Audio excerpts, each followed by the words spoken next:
गर्मियों की एक सुहानी सुबह थी। जंगल के एक बड़े पीपल के पेड़ पर एक काला कौवा बैठा था। उसका मन उदास था, उसका दिल भारी था। वह अपने जीवन से खुश नहीं था। हर कोई मुझे अपशकुन मानता है, कौवे ने सोचा। जहां भी जाता हूं, लोग मुझे भगाते हैं। मुझे तो कोई पसंद ही नहीं करता।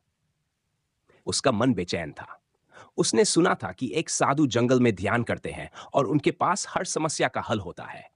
वह उड़कर साधु के पास पहुंचा। गुरुदेव, कौवे ने सिर झुकाकर कहा, मैं अपनी जिंदगी से खुश नहीं हूं। मुझे कोई पसंद नहीं करता। मैं कुछ और बनना चाहता हूं, कोई ऐसा जिसे लोग प्यार करें। साधु मुस्कुराए और बोले, बेटा, खुश रहने के लिए जरूरी नहीं कि तुम बदल जाओ, बल्कि यह जरूरी है कि तुम अपनी अच्छाइयों को पहचानो। लेकिन अगर तुम्हें वाकई लगता है कि कोई और पक्षी तुमसे ज्यादा खुश है, तो पहले यह देख लो कि वे कितने सुखी हैं। जाओ, सबसे पहले हंस के पास जाओ। कौवा हंस के पास गया। कौवा झील के किनारे पहुंचा, जहां एक सुंदर सफेद हंस तैर रहा था। उसका उजला रंग सूरज की रोशनी में चमक रहा था। कौवे ने उसकी ओर देखते हुए कहा, हंस भाई, तुम कितने सुंदर और उजले हो। मुझे तो कोई पसंद नहीं करता, लेकिन लोग तुम्हारी खूबसूरती की तारीफ करते हैं। तुम सबसे ज्यादा खुशकिस्मत होगे, है ना? हंस ने ठंडी सांस ली और कहा, भाई, मुझे तो हमेशा लगता है कि मेरी जिंदगी में कोई रंग नहीं है। मेरा तो बस सफेद रंग है। जबकि तोते को देखो, उसके हरे पंख होते हैं, उसकी चोंच लाल होती है। लोग उसे कितने प्यार से पिंजरे में पालते हैं। अगर कोई सच में खुशकिस्मत है, तो वह तोता है। कौवे को हैरानी हुई। तोता? क्या सच में? उसने सोचा और उड़कर तोते के पास चला गया। कौवा तोते के पास पहुंचा। पेड़ की शाखा पर एक सुंदर हरा तोता बैठा था।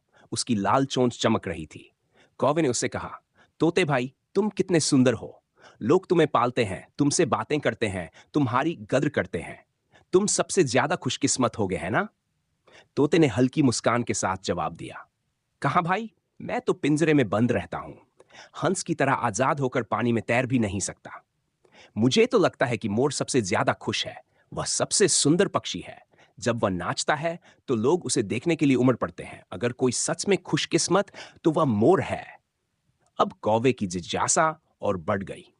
अगर तोता खुद को खुश नहीं मानता और मोर को सबसे खुश मानता है, तो मुझे मोर से जरूर मिलना चाहिए।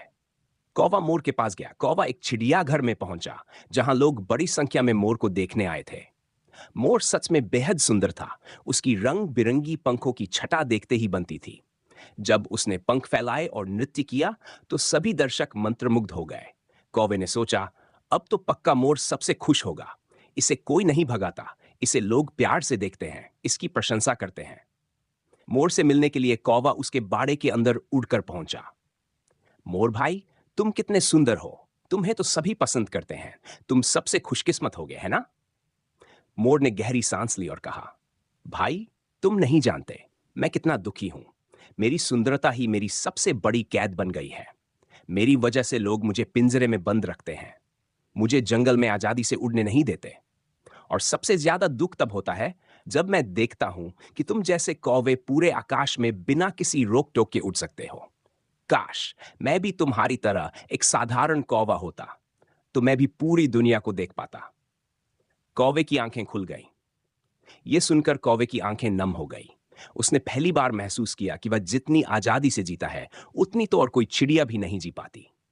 वह साधु के पास लौटा और उनके चरणों में बैठकर बोला, गुरुदेव, मैं समझ गया। मैं किसी और का जीवन जीने की चाह में अपना अनमोल जीवन व्यर्थ कर रहा था। वास्तव में मैं ही सबसे ज्यादा खुशकिस्मत हूं। मुझे अब खुद से कोई शिकायत नहीं है। मैं जैसा हूं, वैसा ही ठीक हूं। साधु मुस्कुराए और बोले, यही सत्य है बेटा। जो अपने जीवन में संतोष करता है, वही सबसे सुखी होता है। उस दिन के बाद से कौवा कभी अपनी किस्मत से शिकायत नहीं करता था। वह खुशी खुशी आकाश में उड़ता, अपनी स्वतंत्रता का आनंद लेता और गर्व से कहता, मैं ही सबसे भाग्यशाली हूं। कहानी की सीख, जो हमारे पास है वह सबसे अनमोल है। हमें अपनी तुलना दूसरों से नहीं करनी चाहिए, बल्कि अपने जीवन की अच्छाइयों को पहचान कर खुश रहना चाहिए।